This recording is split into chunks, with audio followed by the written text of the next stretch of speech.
Hello friends, என்னோட பேர் Hemamalini. Welcome to Malini's dhaba. இன்றைக்கி நம்ம சேனலில் எல்லாரும் விரும்பி சாப்பிடக்கூடிய கல்யாண வீட்டு ஸ்பெஷல் ரெசிபி கருணைக்கிழங்கு வறுவல். பொதுவாக நம்ம வீடுகளில் கருணைக்கிழங்கு வறுவல் செய்வோம். ஆனால் கல்யாண வீட்டுக்கு போனால் மட்டும் நிறைய கேட்டு வாங்கி சாப்பிடுவோம். ஏன்னா டேஸ்ட் ரொம்ப பிரமாதமாக இருக்கும். அந்த மாதிரி கருணைக்கிழங்கு வறுவலை வீட்டில் எப்படி ரொம்ப சிம்பிள் அண்ட் ஈஸியாக செய்யலாம் தான் இந்த வீடியோவில் பார்க்க போகிறோம்.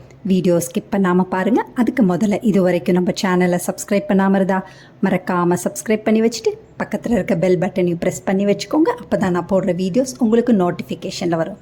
வாங்க டிலே பண்ணாமல் வீடியோவுக்கு போகலாம். கருணைக்கிழங்கு வறுவல் செய்கிறதுக்கு அடுப்பில் கடாய் வச்சு தண்ணி நல்லா தளன்னு கொதிக்குது. 3/4 கிலோ கருணைக்கிழங்கை வாங்கி மண் போக நல்லா கழுவிட்டு தோலெல்லாம் சீவி வச்சுருக்கேன். அதை இந்த மாதிரி நல்லா வெட்டி வச்சுருக்கேன். மீடியம் சைஸில் வெட்டிக்கோங்க. அதை இப்போ சேர்த்துக்கலாம். அதோட தேவையான அளவு உப்பு, 1/4 டீஸ்பூன் அளவுக்கு மஞ்சத்தூள் சேர்த்துட்டு நல்லா கலந்துக்கோங்க. கருணைக்கிழங்கை சாப்பிடும்போது தொண்டையில் நல்லா கரகரப்பாக இருக்கும். அந்த கரகரப்பை நீக்கிறதுக்கு 1/2 கப் அளவுக்கு புளித்தண்ணி சேர்த்துக்கோங்க. சேர்த்துட்டு நல்லா கலந்து விட்டுட்டு இது ஒரு பக்கத்துக்கு வேகட்டும். கருணைக்கிழங்கு வறுவலுக்கு ஃப்ரெஷ்ஷாக ஒரு மசாலா ஒன்று அரைக்கணும். அதுக்கு நான் 3 டேபிள் ஸ்பூன் அளவுக்கு ஃப்ரெஷ்ஷாக துருவின தேங்காய் சேர்த்துக்கோங்க. அதோட 1/2 டீஸ்பூன் அளவுக்கு சீரகம், 3/4 டீஸ்பூன் அளவுக்கு சோம்பு, 1/4 டீஸ்பூன் மிளகு, கொஞ்சமாக கருவேப்பிலை எல்லாத்தையும் சின்ன மிக்சி ஜாரில் சேர்த்து கொரப்பாக அரைச்சி ஒரு பக்கத்துக்கு எடுத்து வச்சுக்கலாம். இன்னொரு பக்கத்தில் கருணைக்கிழங்கு நல்லா வெந்துருச்சான்னு இப்போ செக் பண்ணிக்கலாம். கத்தியை வச்சு லேசாக அழுத்தம் கொடுத்தீங்கன்னா நல்லா வெட்ட வரணும். அந்த அளவுக்கு பதமாக வேகட்டும். இப்போ பாருங்கள், இந்த அளவுக்கு நல்லா பதமாக வெந்த பிறகு அடுப்பை ஆஃப் பண்ணிவிட்டு தண்ணியெல்லாம் வடித்து இதை ஒரு பக்கத்துக்கு எடுத்து வச்சுக்கோங்க. இப்போ பார்த்தாவே உங்களுக்கு தெரியும் கணக்காக வெந்திருக்கு. 3/4 பதத்துக்கு மேலே நல்லா வெந்திருக்கு. இதை தண்ணியை வடிச்சிட்டு ஒரு பக்கத்துக்கு எடுத்து வச்சுக்கலாம். இன்னொரு பக்கத்தில் இரும்பு கடாய் அடுப்பில் வச்சுருக்கேன். 4லேருந்து 5 டேபிள் ஸ்பூன் அளவுக்கு எண்ணெய் சேர்த்துக்கோங்க. 1/2 டீஸ்பூன் கடுகு, கொஞ்சமாக கருவேப்பிலை, இதெல்லாம் நல்லா பொரியட்டும். இந்த அளவுக்கு நல்லா பொரிஞ்சோன்னா ஒரு பெரிய வெங்காயத்தை நல்லா ரஃப்பாக சாப் பண்ணி வச்சுருக்கேன். அதோட ஒரு பச்சை மிளகாவும் வெட்டி வச்சுருக்கேன். அதை சேர்த்துக்கலாம். இதையும் சேர்த்துட்டு நல்லா வதக்கி விட்டுக்கோங்க. 1 டேபிள் ஸ்பூன் அளவுக்கு இஞ்சி வெள்ளை பூண்டை நல்லா தட்டி போட்டு வச்சுருக்கேன். அதையும் சேர்த்து நல்லா வதக்கி விட்டுக்கோங்க. வெங்காயம், இஞ்சி வெள்ளை பூண்டு நல்லா வதங்குறதுக்காக 1/2 டீஸ்பூன் அளவுக்கு உப்பு சேர்த்துக்கோங்க. உப்பையும் சேர்த்து நல்லா வதக்கி விட்டுக்கோங்க. 2 நிமிஷம் கைவிடாமல் நல்லா வதங்கின பிறகு ஒரு பெரிய தக்காளியை நல்லா ரஃப்பாக சாப் பண்ணி வச்சுருக்கேன். அதையும் சேர்த்து நல்லா வதக்கி விட்டுக்கோங்க. தக்காளி நல்லா குழஞ்சி வரணும். அந்த அளவுக்கு நல்லா வதக்கி விட்டுக்கோங்க. 2-3 நிமிஷத்துலேயே தக்காளி நல்லா குழஞ்சிரும். இந்த அளவுக்கு நல்லா குழஞ்சோன்னே இப்போ மசாலா பொருட்கள் சேர்த்துக்கலாம். 1 டீஸ்பூன் காஷ்மீரி மிளகாய்த்தூள், 1 டீஸ்பூன் மிளகாய்த்தூள், 1 டீஸ்பூன் மல்லித்தூள், 1/2 டீஸ்பூன் அளவுக்கு சீரகத்தூள் சேர்த்துக்கோங்க. சேர்த்துட்டு நல்லா கலந்து விட்டுக்கோங்க. மீடியம் ஃப்ளேமில் வச்சு 1 நிமிஷம் கைவிடாமல் நல்லா வதங்கின பிறகு இது அப்படியே 4-5 நிமிஷம் லோ ஃப்ளேமில் வேகட்டும்.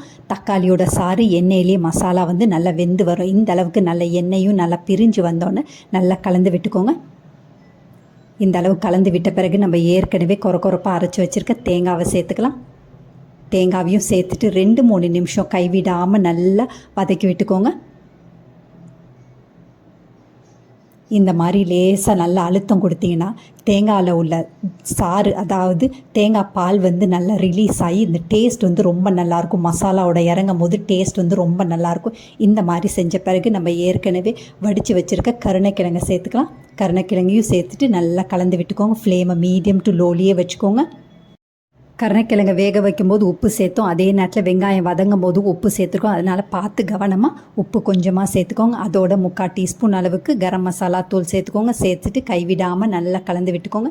இந்த மாதிரி 2 நிமிஷம் நல்லா கலந்து விட்ட பிறகு மூடியை போட்டு 10லேருந்து 15 நிமிஷம் லோ ஃப்ளேமில் நல்லா வேகட்டும். நல்லா சுருளை வதங்கி வரணும். அப்பப்போ மூடியை திறந்துட்டு நல்லா கலந்து விட்டுட்டு நம்ம மறுபடியும் மூடியை போட்டு நல்லா வேகட்டும். இந்த மாதிரி செய்யும்போது வறுவல் டேஸ்ட் ரொம்ப நல்லாயிருக்கும்.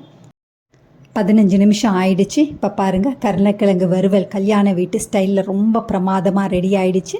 இன்னும் வறுவல் நல்லா ட்ரை ரோஸ்ட் மாதிரி வேணும்னா கொஞ்சம் கொஞ்சமாக எண்ணெயை ஊற்றி மறுபடியும் 5லேருந்து 10 நிமிஷம் லோ ஃப்ளேமில் அப்பப்போ நல்லா கலந்து விட்டிங்கன்னா அருமையான வறுவல் ரொம்ப பிரமாதமாக ரெடி ஆகிடும். கடைசியாக கை நிறைய பொடியாக நறுக்கின ஃப்ரெஷ்ஷான கொத்தமல்லியை தூவி மறுபடியும் நல்லா கலந்து விட்டுட்டு பரிமாறிடலாம். இது ரசம் சாதம், தயிர் சாதம், சாம்பார் சாதத்தோடு வச்சு சாப்பிடும்போது ரொம்ப பிரமாதமாக இருக்கும். ட்ரை பண்ணி பாருங்கள். இதே மாதிரி அளவுகளோடு நீங்களும் இந்த கல்யாண வீட்டு ஸ்டைல் கருணைக்கிழங்கு வறுவலை செஞ்சு பார்த்துட்டு எப்படி இருக்குன்னு கமெண்ட் பண்ணுங்கள்.